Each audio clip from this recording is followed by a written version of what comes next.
Hello friend, I am Shankar Malvi and today I will teach you Indian constitution. वर्तमान में केवल 6 राज्यों उत्तर प्रदेश, बिहार, महाराष्ट्र, कर्नाटक, आंध्र प्रदेश व तेलंगाना में विधान परिषद विद्यमान है। किसी राज्य की विधान परिषद में कुल सदस्यों की संख्या उस राज्य की विधानसभा के कुल सदस्यों की संख्या के 1/3 से अधिक नहीं हो सकती है। किसी राज्य की विधान परिषद में न्यूनतम सदस्यों की संख्या 40 हो सकती है। सर्वाधिक विधान परिषद सीटों वाले राज्य उत्तर प्रदेश में 100 हैं, महाराष्ट्र में 78 है, बिहार में 75 है, कर्नाटक में 75 है, आंध्र प्रदेश में 50 है, तेलंगाना में 40 है। विधान परिषद के सदस्यों का कार्यकाल 6 वर्ष का होता है, परंतु प्रत्येक दूसरे वर्ष 1/3 सदस्य सेवानिवृत्त होते हैं तथा उनके स्थान पर नवीन सदस्य निर्वाचित होते हैं। विधान परिषद का सदस्य बनने के लिए न्यूनतम आयु सीमा 30 वर्ष है। विधान परिषद किसी साधारण विधेयक को अधिकतम 4 माह तक और किसी धन विधेयक को अधिकतम 14 दिनों तक रोक सकती है। विधान परिषद अपने सदस्यों में से एक सभापति एवं एक उपसभापति का चुनाव करती है। राज्य न्यायपालिका राज्य की न्यायपालिका में एक उच्च न्यायालय और उसके नीचे अधीनस्थ न्यायालय होते हैं। अधीनस्थ न्यायालय अनुच्छेद 233 से 237 तक है। उच्च न्यायालय के अधीन एवं उसके निर्देशानुसार जिला और निम्न स्तर पर कार्य करते हैं। उच्च न्यायालय राज्य के न्यायिक प्रशासन में उच्च न्यायालय अनुच्छेद 214 से 232 की स्थिति शीर्ष पर होती है। भारत में सर्वोत्तम उच्च न्यायालय की स्थापना 1862 में कलकत्ता में हुई। तत्पश्चात इसी वर्ष बम्बई और मद्रास में भी उच्च न्यायालय की स्थापना की गई।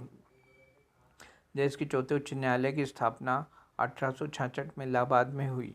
संविधान के अनुच्छेद 214 के तहत प्रत्येक राज्य के लिए एक उच्च न्यायालय की व्यवस्था की गई थी।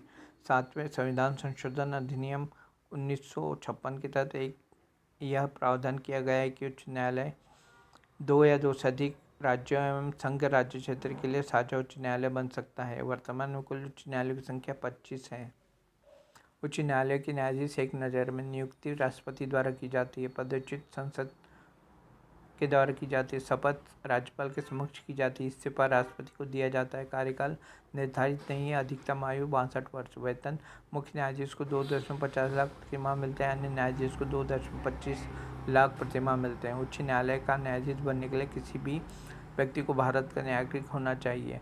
यह व्यक्ति किसी निम्न न्यायालय में कम से कम 10 वर्ष तक न्यायाधीश रहा हो या उच्च न्यायालय या विभिन्न न्यायालयों में मिलाकर 10 वर्ष तक वकील रहा हो।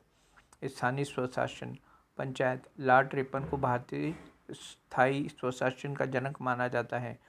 1882 के रिपन प्रस्ताव को भारतीय स्वशासन का मैग्ना कार्टा कहा जाता है। अनुच्छेद 40 में ग्राम पंचायतों का गठन करना राज्यों का कर्तव्य बताया गया है, जो गांधीवादी विचारधारा से संबंधित है। जनवरी 1957 में बलवंत राय मेहता समिति का गठन किया गया था। इस समिति ने त्रिस्तरीय पंचायती राज व्यवस्था की सिफारिश की थी। 2 अक्टूबर 1959 को बलवंत राय मेहता समिति की सिफारिश पर पंडित नेहरू ने राजस्थान के नागौर जिले के बागड़ी गांव में सर्वप्रथम त्रिस्तरीय पंचायती राज व्यवस्था की शुरुआत की।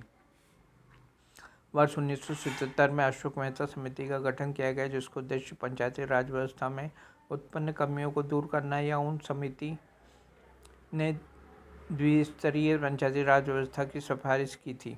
वर्ष 1986 में प्रधानमंत्री राजीव गांधी के शासनकाल में लक्ष्मीमल सिंघवी समिति का गठन किया गया।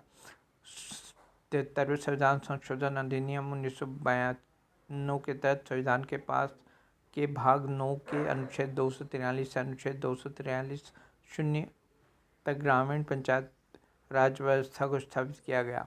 संविधान के भाग 9 में कुल अनुच्छेद संख्या 16 है। इसके साथ ही ग्राम स्तर की पंचायतों के कार्य, शक्तियाँ तथा कर्तव्यों का उल्लेख संविधान की 11वीं अनुसूची में किया गया। इस अनुसूची में कुल 29 विषय हैं।